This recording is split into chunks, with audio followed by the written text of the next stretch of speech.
They're also known as Watusi cattle because it was the Watusi tribe in Africa that domesticated them.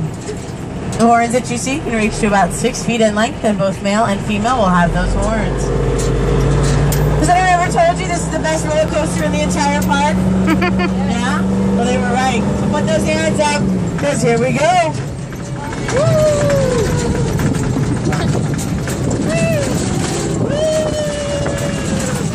Good job, guys. As you ask that you remain seated and buckle for the duration of our ride, I also ask if anybody pass by, he's in the grass. Right there. I'll get back to our black bucks in a minute, but that is the baby unicorn. Do you guys believe me? Darn it. That little baby is going to be one of those big white fellas down there. Those are an animal called the addicts. They did bring rise to the myth of the unicorn, though, because their horns are symmetrical. So if you look at them just right from the side, it looks like they only have a mythical creature like the unicorn. There you go. Coming back to our black bucks, we only have males in this section like us. Leucistic is different from albino because a leucistic animal is missing the pigment of melanin. An albino animal has no pigment at all. The way you can usually tell the difference is a leucistic animal will have blue eyes and an albino animal will have red eyes. Over here on the right as well, you'll see our white-tailed gnu. There are little babies of those running around as well. They're also known as the black wildebeest. You guys saw the white-bearded gnu on your first half. These guys are cousins to that animal.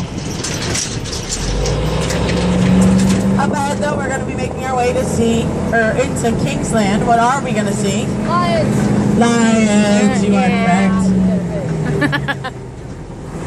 We're going to do a little off-roading here, though, because that's what we promised. We like to keep our word here at 6 Fun.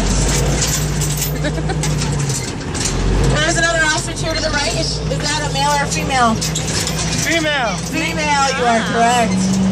The males are more of a black and white coloration. Over here to the left, those animals are known as the oodads. Can you guys all say oodads? Oodad. No, I told you who that is. That is the oodad. They're also known as the Barbary sheep. However, they are more closely related to that mountain goat. Making our way in to see our lions. They are one of the only true social cat species living in that pride. Probably on the left. She's cooling herself off. They drop their wings to cool themselves off. The alpha male runs the pride, but multiple males can live within the pride. Can anyone tell me the main difference between the males and the females? The females are their hunters, that is correct, as well. That male has the big fluffy mane. It's the male's job to protect the pride, and like we just said, it's the female's job to hunt. However, when she goes out and hunts and brings back her catch, it's the male who gets to eat first, then the female, then any cubs that they may have. As you can see, they're not really doing too much but hanging out. These lions can sleep for about 22 hours in a day.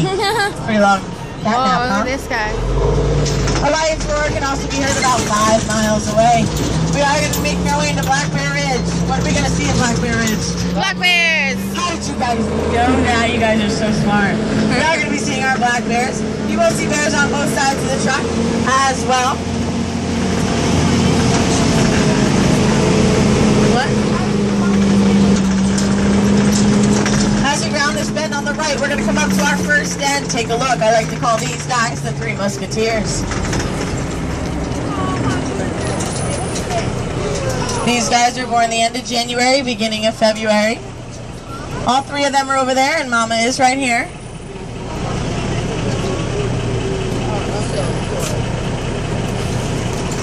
As we make our way down, our black bears can actually come in 4 coat colors: black, brown, gray, and blonde. Our black bears are also opportunistic omnivores, which means they'll eat just about anything and everything you put in front of them. Here to the left, we'll have 2 more of our newest cubs. Hi.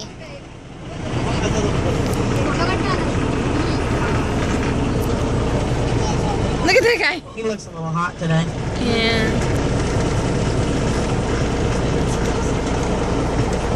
Aww. It's like Boo Boo. We have 2 more cubs back there as well with Mama. Oh, that's so cute. Moving ahead, speaking to what they eat, we're going to have a bear here on the right at a feeding trough. They are given a greenish mixture that they do enjoy. And over here on the left, they do have a pond full of this green stuff. This green stuff is known as duckweed. Duckweed is a sweet, nutritious treat for our bears, and what they'll do is they'll take a dip, grab a snack, and when they exit, it'll stick to their fur, so they'll have a snack all day long. Our black bears are also native to 49 of the 50 states. Do we know what state they don't belong to? Oh, Artie, you are correct. They haven't quite figured out how to get there yet.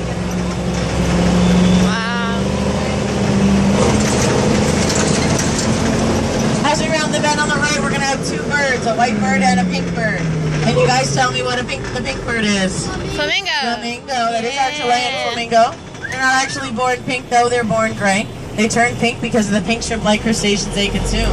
Now, the white bird is a sacred ibis. They're actually worshipped in Egypt, and some can be seen mummified next to some of our pharaohs. This bird here with its head in the water is known as a mute swan. These birds aren't actually mute, but they are the most quiet of all the swan species. We're going to be heading into Terra Ursus, better known as the land of the bear, where we're going to be seeing our European brown bear as well. They have a longer muzzle and a broader shoulder bone. The bears over here in this section are older cubs. They're about 2.5 years old, and they do still live with mom. So cute. Aww. As we make our way forward again, you're going to see bears on both sides, but I'm going to talk about the bears on the right. The bears on the right are also about 2.5. They're brothers, and they're known as double trouble. As we pass by, look at the structure they have in there.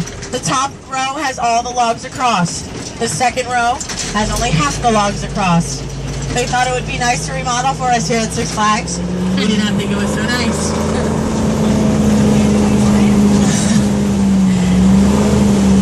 Knowing that female bears and bears taking a dip, they do enjoy the water for cooling off, and they are great swimmers. It is playing with a log. There's different amount of logs at the bottom of that lake that they do pull up and play with. They're called enrichment toys. As well, one of their favorite pastimes is blowing bubbles in that water. Over here to the left, you're going to see our last two bears over in this area of land. This is Spot and Scarlet. These guys were our first pair of hand-raised cubs. These guys had to be hand-raised because one winter it snowed so much, so when the sun came out, their den began to flood. So our vets had to go in and save those animals from drowning. There's one in the water, and I'm sure there's one about. They're doing just fine now, and they are looking to be reintroduced with the rest, where she'll stay for a few more months until she's ready to be on her own. Rounding the bend here to the right, we're going to see our black swans. Our black swans are native to Australia, and a beautifully curved neck that you see, they have about 24 vertebrae. Now, with our emus, they are a part of the rat-tailed family, including the ostrich and the rhea, and again, they are a flightless bird. A fun fact about both our emus and our red kangaroos is that neither can go backwards. Now, on the left, you're also going to see some more of our red kangaroos as we come by. Again, keep your eyes peeled for those little guys.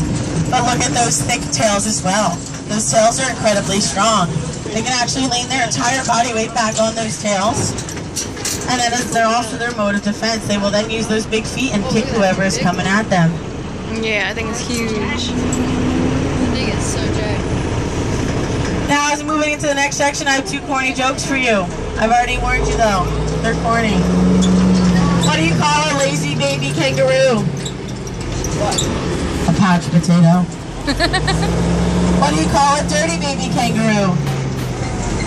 A sloppy Joe.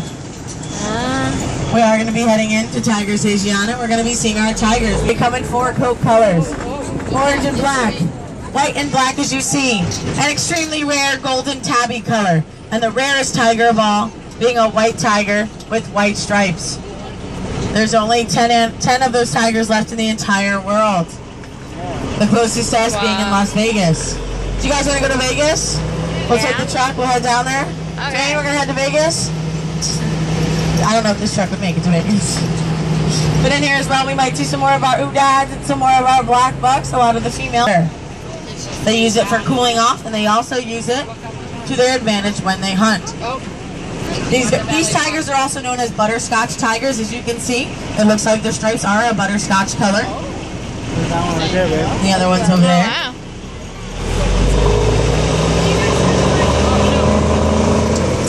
We do not. We do breed, but we didn't get any tiger. These guys are a little bit bigger than our Bengal friends as well. They only come in the orange and black color that you see. You also might have thought our tigers are only striped on their fur, but they're striped all the way down to their skin. And just like our zebras and our giraffes, no two tiger stripe patterns are the same. Our tigers also have a great eyesight. They only need about 1/6 of the light tiger can be used to be cured of different ailments, such as toothaches and pimples. Can anyone tell me what their striped fur is used for out in the wild? Camouflage, you are correct. It is used for camouflage. But up ahead, I'm not seeing many more animals.